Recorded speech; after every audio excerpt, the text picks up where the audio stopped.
नमस्कार, मैं निशांत चतुर्वेदी इस वक्त 7 लोक कल्याण मार्ग पर मौजूद हूं। सरल भाषा में कहें तो ये वो जगह है जो कि देश की सत्ता की धुरी है। ये वो जगह है जहां पर नए भारत के आइडियाज निकलते हैं। ये वो जगह है जहां से भारत के विकास का विचार होता है। ये वो जगह है जहां पर दुनिया के तमाम देश भारत की ताकत को नमस्कार करते हैं। और मेरे साथ इस वक्त मौजूद हैं देश के प्रधानमंत्री श्री नरेंद्र मोदी जी। नमस्कार। और TV9 नेटवर्क पर आप देख रहे हैं देश का सबसे बड़ा शो, प्रधानमंत्री एंड 5 एडिटर्स राउंड टेबल। और मेरे साथ जो 5 एडिटर्स मौजूद हैं, मैं आपको बता दूं, सबसे पहले मेरे साथ TV9 मराठी के संपादक उमेश कुमावत हैं। मेरे साथ TV9 तेलुगु के संपादक रजनीकांत हैं। నమస్కారం. తెలుగు ప్రజల తరపున రజనీకాంత్ గారు తెలుగు ప్రజల తరపున హార్దిక స్వాగతం, శుభాకాంక్షలు. TV9 बांग्ला के संपादक अमृतांशु भट्टाचार्य। नमस्कार। TV9 गुजराती के संपादक कल्पक केकड़े जी। नमस्कार सर, केम छो?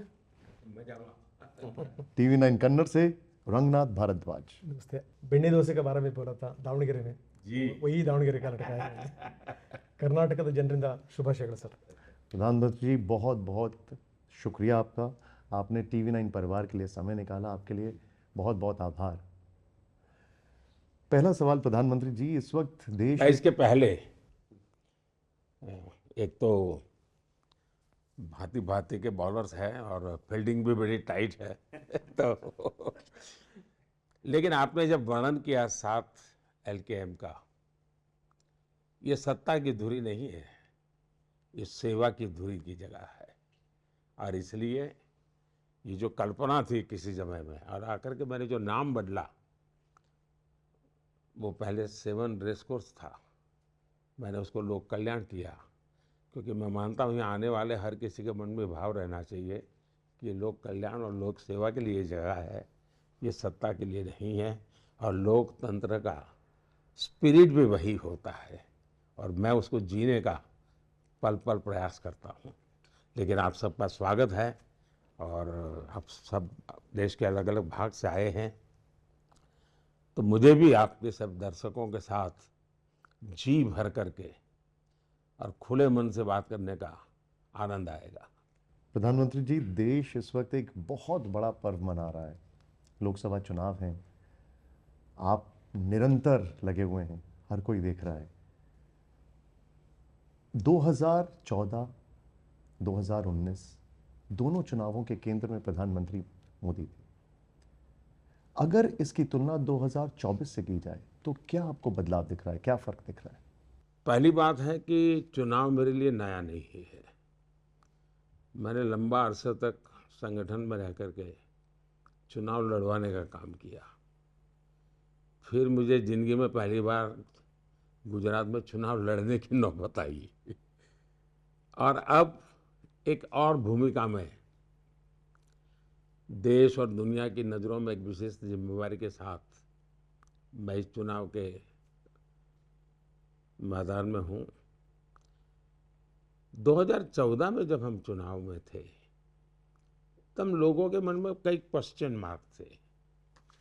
मोदी जी नए हैं, कौन है, गुजराती जानते हैं, लेकिन लोगों के मन में एक उम्मीद थी।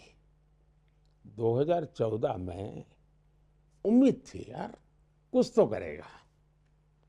जब 2019 के चुनाव में मैं गया तो मैं देख रहा था कि वो उम्मीद जो है वो विश्वास में पलट चुकी थी और वो परिश्रम, परफॉर्मेंस,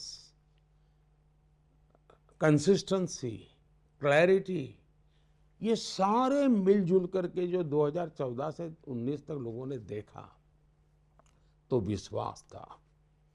अब मैं समझता हूं कि 2024 जो उम्मीद से शुरू हुआ था, जो विश्वास के दौर में आया था, वो अब गारंटी बन चुका है। 2024 का चुनाव देश को मैं कहता हूं यस, ये मैं करूं क्योंकि मेरा 10 साल का अनुभव है। क्या हो सकता है, क्या नहीं हो सकता है, मुझे पता है। दूसरा, 2014 में मुझे सेवा करने का एक मेरे लिए एक बहुत बड़ा अवसर था, मैं मानता हूँ मैंने, और सेवा भाव के लिए अपने आप को समर्पित कर दिया मैंने। 2019 में मैं जब लोगों के पास गया तो एक रिपोर्ट कार्ड लेके गया था कि भाई देखिए मैं इतना इतना कर पाया हूँ, लेकिन उससे लोगों को लगता है यार दिशा तो सही है, अगर इतने समय में कर दिया तो कर लेगा। 2024 में मैं जा रहा हूँ तो जो सामान्य मानवीय की आवश्यकताएं हैं उसको तो मैंने एड्रेस किया है, लेकिन अब मुझे उनकी अपेक्षाओं को एड्रेस करना है, उनके एस्पिरेशंस को एड्रेस करना है। अब मुझे एक नई ऊंचाई पर ले जाना है। दूसरा, 2014 के चुनाव में हमारे सामने जो गठबंधन था वो सरकार में थे, उनके पास सारे सरकारी साधन थे, वो सत्ता बचाने के लिए भरपूर प्रयास भी कर रहे थे, और मैं तो मुख्यमंत्री था तो भी मुझे बहुत बड़ा उन्होंने टारगेट बना के रखा हुआ था। तो कई कठिनाइयों के बीच में से हम निकलते जनता के आशीर्वाद से और भी आगे जाएंगे, ऐसा मेरा पूरा विश्वास है।